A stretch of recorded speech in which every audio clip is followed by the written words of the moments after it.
राज्य को पुणी फेरला कोरोना। केरल, महाराष्ट्र, तमिलनाडु, गुजरात भली 11 राज्य में पाद थापी सारी महामारी एवं ओडिशा पशिची। या अधिक आलोचना करवा आम सहित जोड़ी होती स्वास्थ्य विशेषज्ञ डाक्टर सूर्य प्रकाश चौधरी। डॉक्टर चौधरी, आपको स्वागत। डॉक्टर चौधरी, कहुए जे कौन भी वायरस जो आसे सी आउ थे विश्व जाए सी आम भितर रुहे किंतु सी महामारी हुए नहीं कहीं आम भितर से एंटीबॉडी क्रिएट हो जाए आम बॉडी ता सहित फाइट करें जमीक आम हाड़फुटी को भी नहीं पार सी आम भितर अच्छी से भाव कोरोना भी अच्छी किंतु कोरोना एत भय कहीं सृष्टि करुच्ची। देखो कोविड आम सहित थिला आम तो अच्छी रहिबो भय सृष्टि करछि माने जेतेबेले कोविड आसीथिला 2020 एवं 21 मसीहा जो दुटा ग्लोबल पैंडेमिक वेव आसिला अल्फा एवं डेल्टा को नहीं से समय लोक जते मृत्युवरण करथिले तो लोक माने से कलाचित्र एपर्यंत जाके जाइनी तो जहाँ बेले भय हवा स्वाभाविक एवं तापरठू कोविड रो जो बारंबार म्यूटेशन हेई सालिछि माने दीटा मेजर वेव आसिला तापर आपण देखिथे थर्ड वेव फोर्थ वेव सब मिनी मिनी लहरी आसीछि एते भयंकर आसीनी तो मिनी मिनी लहरी आसिकी गोटे लोक मानक मन सब डर रही आमर गोटे alpha delta fast second wave पर ओमिक्रन गोटे थर्ड वेव आसला ओमिक्रन गोटे सब वेरिएंट जेन वन नहीं कि फोर्थ वेव आसला तो यहाँ आम सस्पेक्ट करछे मे बी फिफ्थ किंवा सिक्स्थ वेव हो पारे। एटा भी तो कहा जाउछि जेन वन वेरिएंट जाके ओमिक्रन रो सब वेरिएंट बोली कहा जाउछि। जेन वन वेरिएंट रो सब लिनिएज एग्जैक्ट जेन वन कहबानी कहीं भाइरस टा समय क्रमे म्यूटेशन हेई चले तेणु एबे जो सिंगापुर हांगकांग रे जो देखा देउची ये सब ओमिक्रन गोटे सब वेरिएंट है जेन वन सब लिनिएज रोचे जोटा हमें LF7 कहचे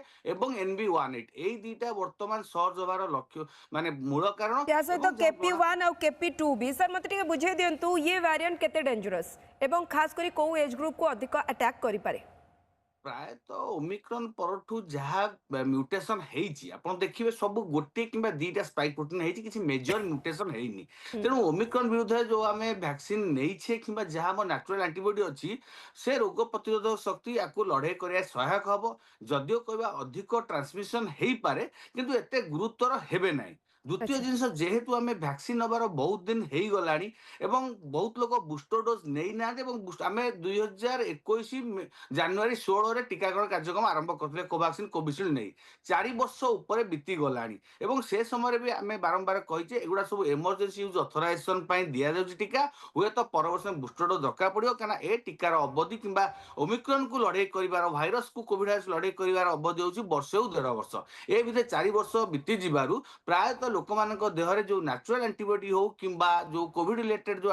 टीका रिलेटेड जो एंटीबॉडी हो से धीरे धीरे कमिबा को आरंभ है जहाँकि गोटे नेचुरल प्रोटेक्शन दे पारु नाही तेणु जो मानक इम्यूनिटी टिके दुर्बल थिबो से शीघ्र इम्यूनिटी कमी जीवो जो मानक इम्यूनिटी स्ट्रांग अछि हुए तो तांको एंटीबॉडी एबे भी थाई पारे वैक्सीन रिलेटेड तेणु निहाती भाव में जते लोक मान भय पसला तो लोक माने बहुत लोक बुस्टर डोज नहीं नांती यदि प्रथम डोज आम 95% लोक देचे 90% लोक सेकेंड डोज भी नहीं बुस्टर डोज मैक्सिमम 20 to 30% लोक दि जाइए तो हुए तो दुईटी जिनस जेहेतु नुआ सब भेरिएंट आसी जोटा टिके अधिक संक्रमणशील एवं लोक इम्यूनिटी कमी थिबारु ए संक्रमण वृद्धि पाउची एवं भाइरस गोटे प्राकृतिक प्रक्रिया थरे जेते मिनी वेव हो कि वेव की लहरी आसे से धीरे धीरे बढ़िबो तो आमे एबे केमती सचेतन रहइबो जेमति कि डॉक्टर चौधरी जेतले कोरोना आस्तिला को जाउतला मास्क पिंध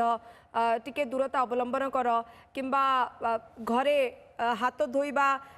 बारंबार प्रैक्टिस करो जोटा तो सब बेले भल कहीं हाथ में जीवाणु भी रही ये तो भूताणु कथा तो एबे आमे केमती सावधानता अवलंबन करिवो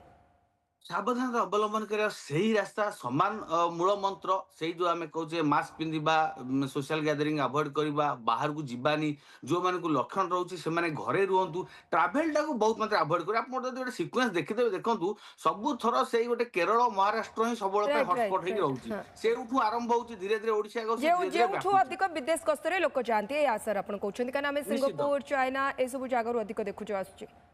तेणु ट्राभेल टाक कोठना कोठा गोटे रेस्ट्रिक्शन करने पड़ो किसी मात्रा सब बेल संवेदनशील वर्ग रे जो मान इम्यूनिटी कम जो बुद्ध वयस्क व्यक्ति है जो मैंने विभिन्न प्रकार कोमोर्बिड देखा देउची कि जो मैंने विभिन्न प्रकार किडनी रोगी है कैंसर रोगी है स्ट्रोक रोगी है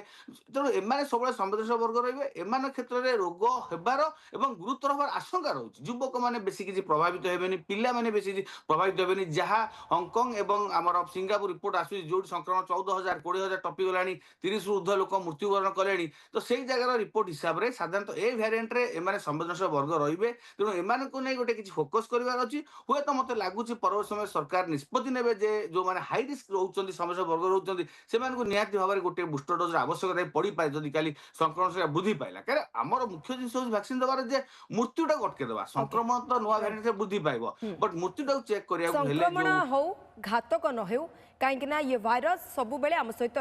या सहित आमको रहा पड़ो से लड़े भी शिखा पड़ो बहुत बहुत धन्यवाद डॉक्टर चौधरी आम सहित अधिक आलोचना करने